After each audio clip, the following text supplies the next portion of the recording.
አክቹዋሊ ጃኒስ የሚባለው መድኃኒት ጃርት ስጋ ነው። የጃርት ስጋ በተለምዶ የትኛውም የገጠር አካባቢ ላይ ለእንደነ ካንሰር በቃ ማንነቱ ላልታወቁ በሽታዎች ጥቅም ላይ ይውላል። ከኦቲዝም ጋር ተያይዞ የሚመጣ ኦቲዝምን ያለባቸው ተደርቦ ኤፒሌፕሲ ያለባቸው ልጆች አሉ። ይሄ ጃርት ስጋ በአንደኛ ኢሚዩኒቲያቸውን ሰውነታቸውን አክቲቬት ያደርጋል።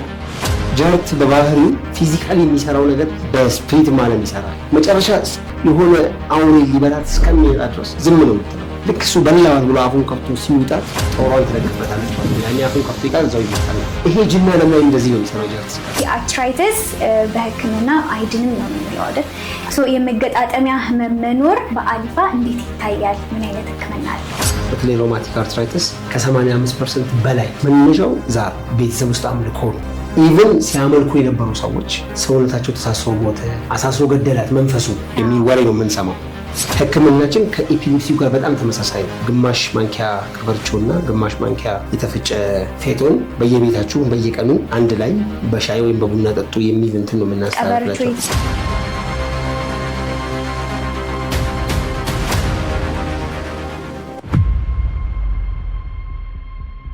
ሰላም አለይኩም ወራህመቱላሂ ወበረካቱ። ውድ የወዳጆ አሊፋ ዩቲዩብ ቻናል ቤተሰቦቻችን እንደምን ሰንብታችኋል? ዛሬ በአሊፋ ባህላዊ ህክምና ስለምንሰጣቸው አንዳንድ አገልግሎቶች እንዲሁም ደግሞ ህመሞችን በምን አይነት መንገድ ይታከማሉ የሚሉ ለምሳሌ ስለሚጥል በሽታዎች እንዲሁም ደግሞ ስለ አርትራይተስ ወይም የመገጣጠሚያ ህመም ችግሮችን በአሊፋ ባህላዊ ህክምና ከኡስታዝ አብዱል ሐፊዝ በድሩ ጋር የምንመካከር ይሆናል። እንድትከታተሉ በአክብሮት ጋብዛለሁ። ሰላም አለይኩም ኡስታዝ፣ እንኳን ደህና መጣ። እስኪ ዛሬ ስለሚጥል በሽታዎች እንነሳና ወይም ደግሞ በተለምዶ ኤፒሌፕሲ የምንለው ህመም ነው። ኤፒሌፕሲ በአንጎላችን ውስጥ ያሉ የኤሌክትሪክ ስርዓቶችን በተገቢ ሁኔታ ሳይሰሩ ሲቀሩ የሚፈጠር በሽታ ነው። ስለዚህ ኤፒሌፕሲ ወይም የሚጥል በሽታ በአሊፋ ባህላዊ ህክምና እንዴት ታየዋለህ? ቢስሚላህ ወልአወል ወልአኺር ወልዛሂር ወልባጢን ወሁወ ቢኩሊ ሸይኢን አሊም። ይሄ የሚጥል በሽታ ብዙውን ጊዜ ያው በሳይንሳዊ አጠራሩ ብንጠራው የትኛው ኤፒሌፕሲም ሆነ አንዳንዴ ደግሞ ከጭንቀትም ዝም ብሎ ራሳቸውን ይስታሉ፣ ግን ኤፒሌፕሲ ኮንፊርም ላይደረግ ይችላል። እንደዚህ አይነት ኬዞች ይገጥሙናል። እኛ እንዴት ነው የምንረዳው? ይሄንን የተደረበ ኢነርጂ አለ ነው። የሆነ ኢነርጂ አእምሮ ክፍል ላይ የነርቭ ስርዓቱ ላይ ተደርቦ ወይም ደግሞ አስተጓጉሉ ኖርማል ትክክለኛ ተገቢውን የኤሌክትሪክ ፍሰት እንዳይኖር በማስተጓጎል የሚፈጥር ኢነርጂ የሚያስተጓጉል የጅን አይነት ነው። እነኚህ ጅኖች ከዛር ሊመጡ ይችላሉ። ዛር ከሆነ ከዘር እየተደራረበ ሊመጣ ይችላል። ከልክፍት ሊመጣ ይችላል። ጅን ዝም ብሎ ከሚላከፍ የጅን አይነት ማለት ነው። ከሰው አይን ከቡዳም ሊመጣ ይችላል። ለማንኛውም ያቺን ቦታ ያቺን ያስተጓጉለውን ነገር በምን መንገድ ወደ ኖርማል ያንን ኢነርጂ ዲስኮኔክት አድርገን ከውጭ የመጣውን ኢነርጂ ዲስኮኔክት አድርገን የራሱ ኢነርጂ ደግሞ በትክክል ፍሰት እንዲመለስ ለማድረግ የሚያስችሉ መድኃኒቶችን ነው ያዝ የምንጠቀመው። ለመድኃኒቶቹ አንዱ ኢነርጂውን ዲቶክስ ማድረግ ነው። ለምሳሌ ለዛ ሰነመኪ ይጠቅማል። በቤታቸው ውስጥ ተጠቀሙ የምንላቸው ሰነመኪ በተጨማሪ ደግሞ ፌጦም ይጠቅማል። ፌጦ ደግሞ ያ የሚገባውን ኢነርጂ ስለሚያባል ኦር ቀበርቾ ይጠቅማል። ፌጦን በምን አይነት መንገድ በማጨስ ወይንስ በመጠጣት ያደረጉት የተሻለ ነው? ውስጥ ከገባ በጣም ውስጥ የገባ ከነርቭ ስርዓት ላይ የተደረበ ስለሚሆን ማጨሱ ብቻ በቂ አይደለም። ማጨሱም ጥሩ ነው ሲያጨሱ ከቀበርቾ ጋር አድርገው ማለት ነው። ከዛ ውጭ ግን መጠጣት ያው ሁሌ እንደምንለው አብቅሎ ብቅሉን ፈጭቶ መጠጣት በጣም የተሻለ ነው። አንዱ መንገድ ነው። ሁለተኛ ደግሞ ግማሽ ሻይ ማንኪያ ፌጦን ማታ ማታ በግማሽ ሲኒ ውሃ ዘፍዝፎ አድሮ ጠዋት በባዶ ሆድ መጠጣት ማለት ነው።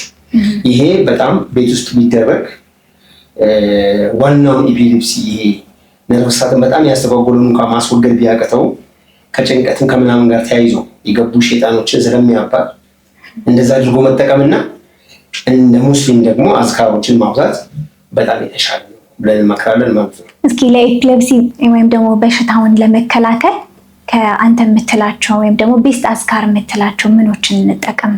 ታካሚዎችን ቤታቸውን የተከታተሉ ላሉት ያው አዝካር ያው ለኤፒሌፕሲ ለምንም ብሎ ሳይሆን ዋናው የትኛውን ዒባዳ የትኛውንም አላህን መገዛት ስትሰሪ በቀጥታ በሐዲስና በቁርአን የተደገፈው የኢባዳ አይነት ማድረግ አስፈላጊ ነው። ሲደረግም ያው ኤፒሊፕሲ ለማስወገድ ተብሎ የሚደረግ ያው ለኤፒሊፕሲ ብቻ ይሆናል፣ አጅር አይኖረውም። በዋናነት ንያን ወደ አላህ መቃረብን አድርጎ አላህን ለማግኘት ተብሎ የሚደረጉ ኢባዳዎች በአጠቃላይ ወደ አላህ በተቃረብን ቁጥር ሸረኛው ስለሚጠፋ የመጀመሪያ በንያም በተግባርም ከዋናው የእስላማዊ አስተምሮት የመነጩትን ጠዋትና ማታ የሚደረጉ አዝካሮችን ማድረግ በጣም አስፈላጊ ነው። ከዚያ ውጭ ግን ያው የኤፒሌፕሲው ያንን ያመጣው በጣም አስፈላጊ ነገር አለ። ለምሳሌ ከአምልኮ ጋር የመጣ ከሆነ ቤተሰባችን ከባዕድ አምልኮ ጋር የተያዘ የሚሰሩት ነገር ከነበረ ከጨሌ ከምናምን ኤፒሌፕሲ ይከሰታል። ኤፒሌፕሲውን የሚከስተው ለምንድን ነው? ሸይጣኑ ዛሬም እንደ ትናንትና ወላጆቻችሁ ሲያርዱልኝ እንደነበሩ እረዱልኝ ለማስገደል ነው። አንዱ የዛር ወይም ደግሞ የጨሌ አምልኮ ከሚያመጣቸው በሽታዎች አንዱ የሚጠል በሽታ ሊሆን ይችላል። ስለዚህ እነሱ እንዳመለኩኝ አምልኩኝ ለማለት ስለሆነ ከአምልኮ ጋር ለተያዙ ጉዳዮች ደግሞ ብዙ ጊዜ ሰዎችም ያው ሁሌ በተደጋጋሚ እያየች ነው። ሁላ በርካቱ ማንቀሩ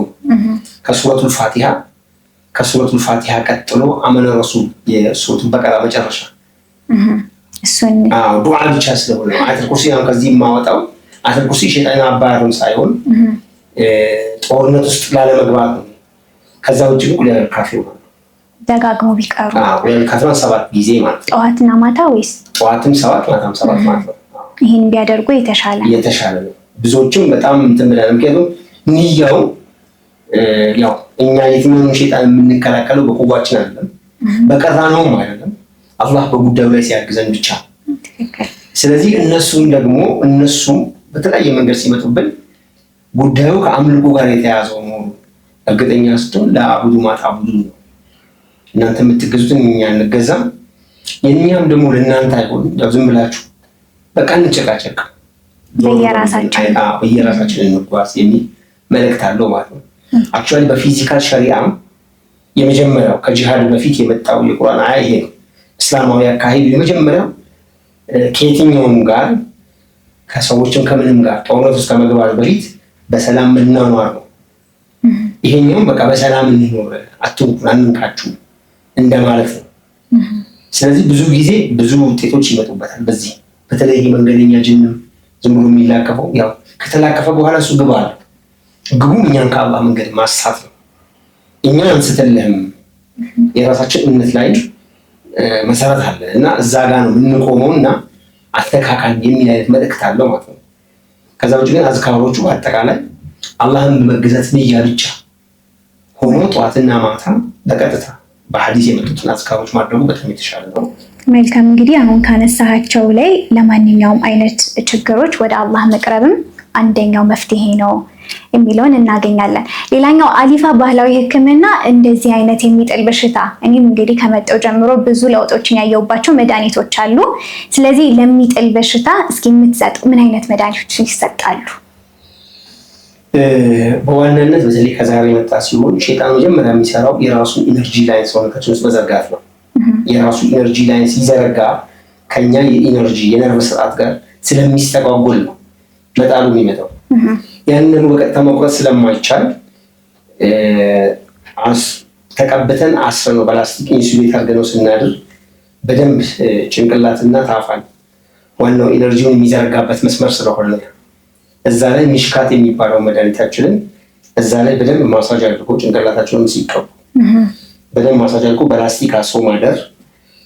አንዳንድ ሰዎች እንዲያውም ሰውነታችን ውስጥ ቫይብሬት የሚያደርግ ነገር ይሰማል ነበረ ምናምን ያደርጋል። እዚህ አድርጎ አይደለም፣ ቫይብሬሽን ይቋረጣል። ምክንያቱም ላስቲኩ ከውጭ የሚገባውን የእሱን ኢነርጂ ስለሚያቋርጠው፣ መድኃኒቱ ደግሞ ቀጥታ እሱን አታክ ስለሚያደርገው ማለት ነው። ስለዚህ በማሰር ተቀብቶ በማሰር መሽካትን አጠቃቀሙን ወይ ወደ ኋላ ላይ መሽካትን በትክክል አሳያቸው አንቺ። እያ በተጨማሪ አናቅ በአፍንጫና በጆሮ ላይ አናቅን እናደርጋለን ማለት ነው። ምናልባት ቀጥታ ከልክፍት የመጣ ነው ከዛ አይደለም ብለን ስናስብ ደግሞ ሲጂል ድሮፑን ነው የምንጠቀም በአናቅ ፋንታ ሁለት ያንን ሲጂል ድሮፑን እናደርግና እሱም አሁንም እድሜያቸው ከ15 በታች ከ10 እና 15 መሀል ላይ ከለሆኑ 2 ድሮፕ፣ 10 በታች ሲሆኑ አንዳንድ ድሮፕ፣ ከ15 በላይ ለሆኑት ደግሞ 3 ድሮፖችን አፍንጫና ጆሮ ላይ እንዲያደርጉ። ይሄን ይጠቅመናል። የነርቭ ስርዓቱ እዚህ ካፕለሪ ላይ በጣም ክፍት ስለሆነ በአፍንጫ ሲገባ ቀጥታ ከነርቭ ስርዓታችን ጋር ይገናኛሉ። መድኃኒቶቹ ስለሚገናኙ ወደ አእምሮ ውስጥ ያሉትንም እዛ ጋር መስመራቸውን ኢንሱሌት አድርገናል ካደረግን በኋላ ይሄኛው መድኃኒት ስንከተው ይበጣጥሰዋል ማለት ነው የእነሱን የኢነርጂ ላይ። ከዛ ሰውነታችን ውስጥ የቆየ ከሆነ እዛ ውስጥ ዲአክቲቬት መደረግ አለበት እና የእነሱ ኢነርጂ ላይ ኪዋር እንጠቀማለን ብዙውን ጊዜ። የተደረገውን ኢነርጂ ካለ ነው። ያው እነኚህ ሶስቱ ለኤፒሌፕሲ በቃ ኮመን መድኃኒቶች ናቸው። አናቅ ወይም ሲጅል ድሮፕ፣ ሚሽካት እና ኪዋር። ነገር ግን ከዛው ጋር ተያይዞ የምግብ ስርዓትን ያስተጓጎለ የአፈጫጭ ስርዓትን ያስተጓጎለ ሲሆን ዲቶክስ የተደረገው ነገር ወደ ውጭ መውጣት ስላለበት ለማስወጣት ስንል ደግሞ ማሲን እንጨምራለን ማለት ነው። እንደ አጠቃላይ አራቱን አንድ ላይ ሊወሰድ በጣም አሪፍ ነው። በጣም ኢፌክቲቭ ነው። ስለዚህ መድኃኒቶቹ በኮምቢኔሽን ሲወሰዱ ሞር የተሻለ ኢፌክት እናያለን። አራቱም አንድ ላይ ሲወሰድ በጣም ኢፌክቲቭ ነው። አንዳንዴ ግን እንደ ሰውየው አቅም እናይና ማሲን እናስቀምጠዋለን። ምክንያቱም ማስቀመጥ ስላለው ማሲን ሲያስቀምጠው ሰውየው ሌላ ጉዳት እንዳይመጣበት ብለን እናስቀምጣለን እንጂ አራቱ ናቸው በኮምቢኔሽን ደረጃ ሲቀመጥ ማለት ነው። መልካም። እንግዲህ እነዚህ መድኃኒቶች ከወሰዱ በኋላ በተደጋጋሚ ታካሚዎቻችን ሲጥላቸው የነበሩ በጣም ፍሪኩዌንሲ በቀን 3 ጊዜ እስከ 6 ጊዜ የሚጥላቸው ነበሩ እና ይህንን መድኃኒት ካደረጉ በኋላ የመጀመሪያውን 15 ቀን ቼክ አድርገን ጥሩ ለውጥ ፍሪኩዌንሲው በጣም ቀንሶ ጥሩ ሁኔታ ላይ መጥቶ እናገኛቸዋለን። ስለዚህ ቀጣይ ስቴጃችን ምን እናደርግ? ከ15 ቀን በኋላ ምን አይነት ህክምና እናደርግላቸዋለን? ከ15 ቀን በኋላ 15 ቀን ላይ ፍሪኩዌንሲው የሚቀንሰው ብዙ ጊዜ ለምንድነው ዋላችሁ? ከ15ኛው ቀን ላይ ግን የምናደርገው ምንድነው? ዋግምት ነው የምናደርግላቸው። ስቲል ተቆራርጦም ቢሆን የኤነርጂ ላይ ሰውነታቸው ስለሚኖር በዋግምት ሲወጣ ደግሞ በደንብ ዲአክቲቬት ይሆናል። ኤሌክትሪክ ላይ ነው አይኖርም ማለት ነው። ነገር ግን ይሄ በአንድ የመጀመሪያ 15 ቀን ላይ ላያበቃ ይችላል። የማያበቃው ምን ሲሆን ነው? ይሄኛው ከዛር ጋር የተያዘ ሲሆን ብዙ የጠነከረ ሲሆን ከ21 ከ3 ተከታታይ 15 ቀናት እስከ 4 ወር ድረስ ሊፈጅብን ይችላል ማለት ነው ህክምና። በዚህ ጊዜያት ግን እስካሁን እያየን ያለው ጥሩ ለውጦች ነው። እንግዲህ ዳታን በደንብ እያስነው ምን ያህል ፐርሰንት ነው ሄዳ ነው የሚለውን ለተመልካቾች እናወጣለን። ካለው እንትን ላይ በደንብ ዳታ እየተያዘ ስለሆነ በፐርሰንት ማስቀመጥ የሚቻልበት ደረጃ ላይ አለን ማለት ነው።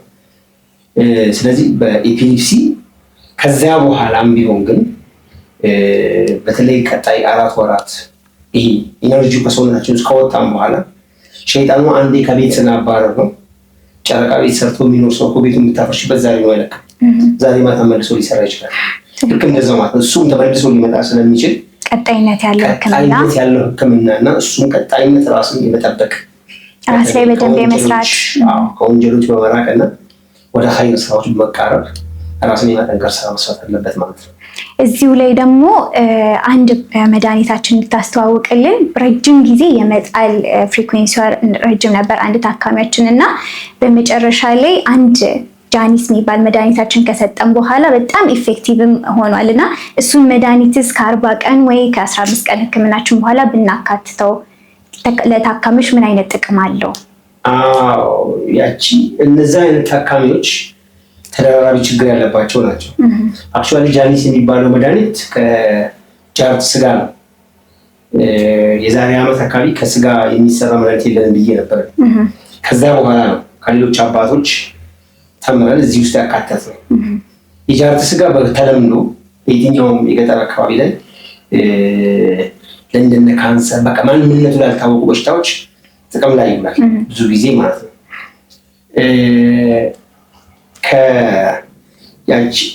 ከኦቲዝም ጋር ተያይዞ የሚመጣ ኦቲዝምም ያለባቸው ተደርጎ ኤፒሌፕሲም ያለባቸው ልጆች አሉ። ይሄ ጃርት ስጋ በአንደኛ ኢሚዩኒቲያቸውን ሰውነታቸውን አክቲቬት ያደርጋል። ጃርት በባህሪው ስፒሪቹዋል ወርልድ ላይ ምንድነው ባህሪው? ፊዚካሊ የሚሰራው ነገር በስፒሪት ማለም ይሰራል። መጨረሻ የሆነ አሁን ሊበላት እስከሚሄዳ ድረስ ዝም ነው የምትለው። ልክ እሱ በላ ብሎ አሁን ከብቶ ሲውጣት ጦሯን ትለቅበታለች። ያኔ አፉን ከፍቶ ይቃል እዛው ይሞታል ነው። ይሄ ጅን ዓለም ላይ እንደዚህ ነው የሚሰራው ጃርት ስጋ። ሌሎችም ከዛም ውጭ ሌሎች የጅንና የሲህር አይነቶችም በጣም ከአቅም በላይ ሲሆንብን ከፍ ሲል ጃኒስ ነው የምንሰጠው በመጨረሻ ደረጃ ላይ ማለት ነው። ለሌሎችም ስለሚጠቅም ይሄኛው በገጠርም ያለ ኤፒሊፕሲ ጋር የተያዘ ችግር ያለባቸው የጃርት ስጋ መጠቀምም አንደኛው የአውድቅ በሽታ መዳኛ መንገድ ነው ማለት ነው። በጣም እናመሰግናለን። ያው ተመልካቾችም ይህንን በጣም ጥሩ ትምህርት አድርገው እንደሚወስዱት አልጠራጠርም። እስኪ ቀጣይ ደግሞ ወደ መገጣጠሚያ ህመም እንምጣ። እንግዲህ አርትራይተስ በሕክምና አይድንም ነው የምንለው አይደል?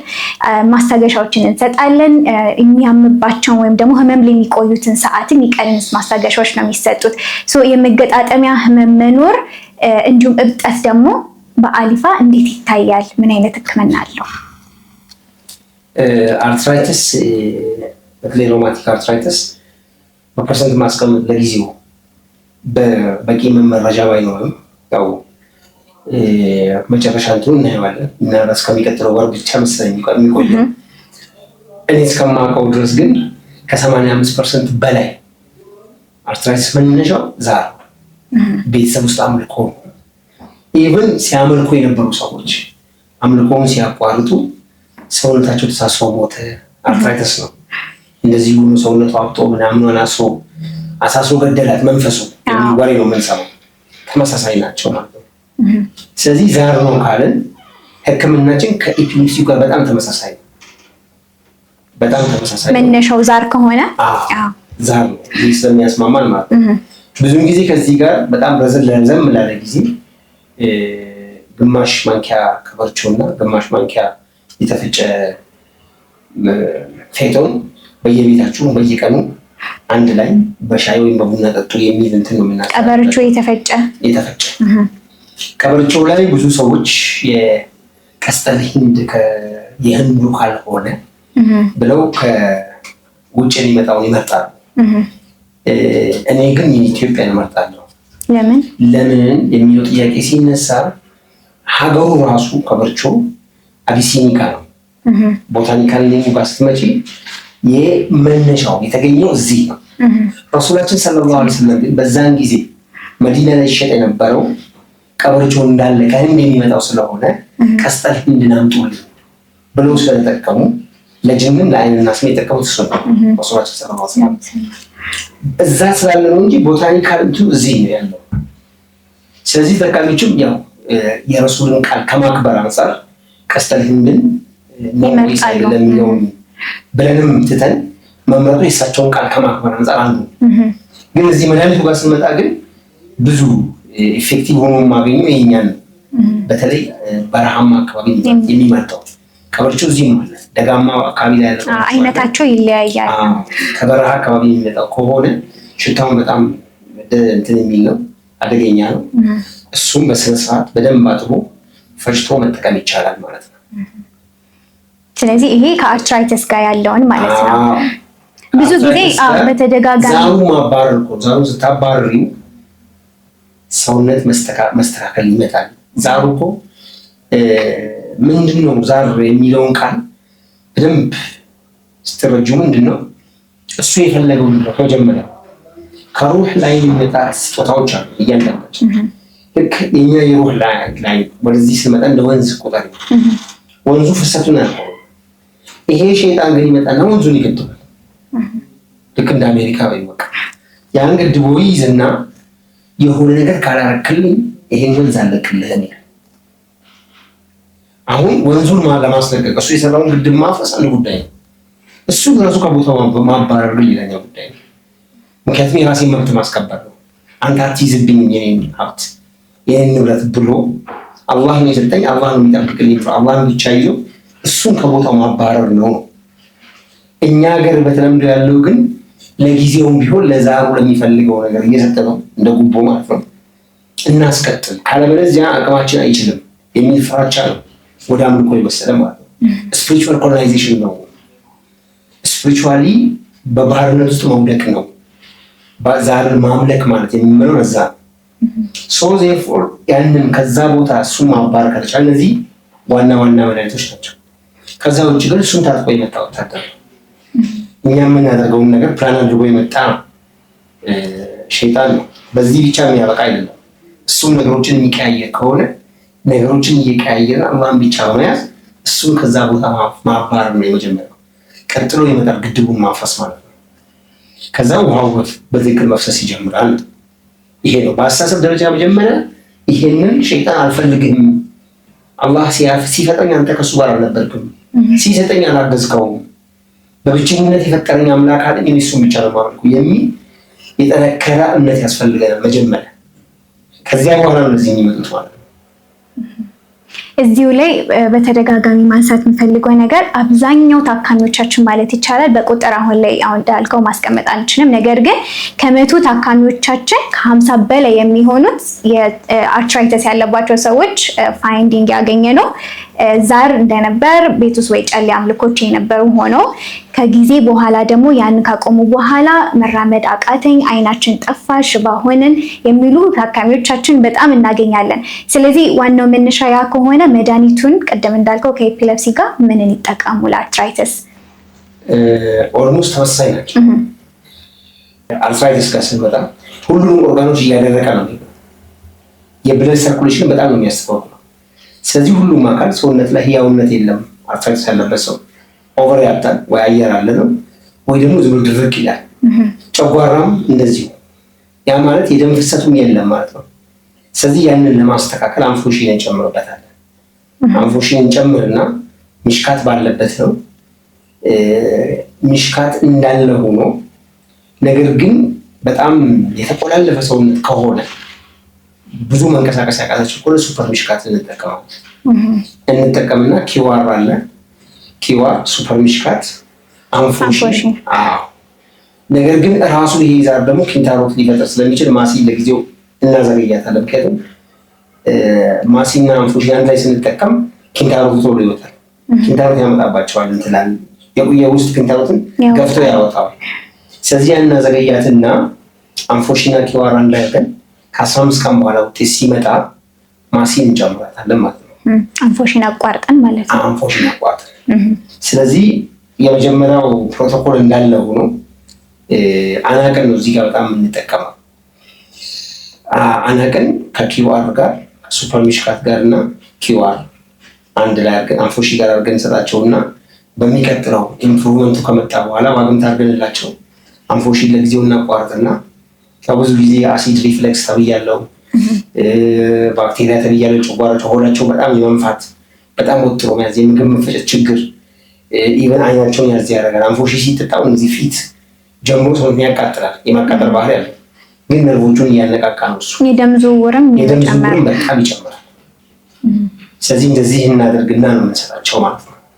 መልካም። እንግዲህ ይህንን ካልን ደግሞ ሌላ እዚሁ ላይ አስተያየት የምትሰጠን ነገር መድኃኒቶችን ስንጠቀም የጎንዮሽ ጉዳቶች ይኖራቸው ይሆን? ከማሲን ሁለቱ መድኃኒቶች እናንሳና ሚሽካትን ስንጠቀም ምን አይነት ጉዳቶች ይኖሩታል? ቆዳችን ላይ አፕላይ የምናደርገው ቆዳችን ላይ ስለሆነ ሌላ ሽፍ ማለት ነገሮች ከመጣ አማራጭ ምን አይነት መድኃኒት አለን? ሽፍታ ይመጣል። ብዙ ጊዜ ብዙዎች ላይ አለርጂ የሚመስል ሽፍታ ይመጣል። ሽፍታው ሲመጣ አናጅን እንጠቀማለን። ሽፍታውን ለማስወገድ ዘይት ነው፣ እሱን እንጠቀምና ከዛ ግን ዋግምት ስናደርግ ሽፍታው ይጠፋል። አንዳንዴ አናጅንም ሳንጠቀም ዋግምት ማድረግ እዛው ይጠፋል። አንድ ሁለት ቀን ስናቋርጠው ይጠፋል እሱ ራሱ።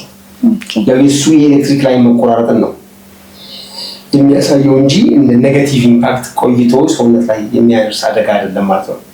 ምክንያቱም ለቆዳ ሕክምና እንጠቀማለን ሚሽካትን። ኢቭን ማዲያትን ለማጥፋት እንጠቀማለን። ፊት ላይ ይቀቡትና ድርቀትን ለመከላከል እንጠቀመዋለን። ለነሶሪያሲስ ሁላ እንጠቀመዋለን። ስለዚህ ብዙም ጉዳት የለውም። ሀርባል መሆኑ ብቻም ሳይሆን በዚህ አጠቃቀም ላይ ጉዳት የለውም። ሱፐር ሚሽካት ግን ለረጅም ጊዜ ከተጠቀምነው እዛ ውስጥ ያሉትን የጉሎ ዘይት አለ ምናምኖች አሉ። እነዚህ ዘይቶች አጥንት የማሳሳት ባህሪ ያላቸው በረጅም ጊዜ ስንጠቀማቸው አጥንት እንዳይሳሳ ስንል ብዙውን ጊዜ መጀመሪያ አማራጫችን ሚሽካት ብቻ እናደርግና ለውጥ ሳይኖራቸው ነገር ግን መስት ሲሆን እሱ እንጠቀማለን። አጥንት ቢያሳሳ ለአጭር ጊዜ እሱ እንጠቀምና ወደዛኛው እንመለሳለን ማለት ነው። እንግዲህ እነዚህ ዋና ዋናዎችን ካለን የመጨረሻው ደግሞ አንፎሺ በጣም ጥሩ ከሚባሉ መድኃኒቶቻችን አንዱ ነው እና ታካሚዎች ብዙ ጊዜ ጨጓራቸው ጋር ችግሮች ይፈጠራሉ ብሎ ስጋት እንዳይኖር አንተም በዚሁ አጋጣሚ አንፎሺን በሚጠቀሙበት ጊዜ ምን አይነት ምልክቶች ያሉ እና የትኛውን አካል ደግሞ ያክሙልና የሚለውን በደንብ ብትነግረን። አንፎሺ ያው ብዙ ኮምቢኔሽኖች ላይ ያለ መድኃኒት ነው። ባህሪው ምንድነው? ሲጠጣ ያቃጥላል። ሲጠጣ ግን ከ5 ደቂቃ አያልፍም። ቃጠሎ ከ5 ደቂቃ አያልፍም። ለኤፒሌፕሲ የምንጠቀመዋል አንዳንዴ ኦቨር ሲሆንብን ማለት ነው። በብዛት ግን ጨጓራን ያክማል። የጨጓራ ቁስለትንም አሲድ ሪፍሌክስን ያክማል። የአንጀት መቆጣትን ያክማል። የአንጀት ውስጥ ያሉ ሰዎች ገና ሲጠጡት ምላሳቸው ላይ ቃጠሎ ስለተሰማቸው ይፈራሉ። ብዙ ሰዎች ጨጓራ ይነካል። አንዳንዴ ደግሞ ያየነው በተደጋጋሚ ያየነው የመጀመሪያ የጠጡ ቀን አንዳንድ ሰዎች ለ2 ደቂቃ ያክል ራሳቸውን ይስቱና ይመለሳል። ይሄ ግን ለአንድ ቀን ብቻ የመጀመሪያው ቀን ላይ ብቻ ይከሰታል። ሊከሰት ይችላል። መጠበቅ አለበት። ብዙ ጊዜ ግን ሬር ነው፣ አይከሰትም። ግን ከተከሰተ ብዙ ለአንድ ቀን ነው የሚከሰተው። ከዛ ውጭ ግን ለ5 ደቂቃ ያላለፈ ጨጓራ ላይ የማቃጠል ባህሪ ያለው ያኔ ቁስል ላይ የሆነ መድኃኒት ስታደርጊ የሚያቃጥል ነገር አለ። ያንን ቁስል አግኝቶ ሲያድኑ ቁስለት ነበረ ማለት ነው። ብዙ በቃጠለ ለ5 ደቂቃ ያክል ካቃጠለ ማለት ነው። ከዚያ በኋላ ግን ኦልሞስት ሁሉም በምንለው ደረጃ ጨጓራዎቻቸው በቃ ምን ሰላም አገኙ ብለው ነው የሚሉት።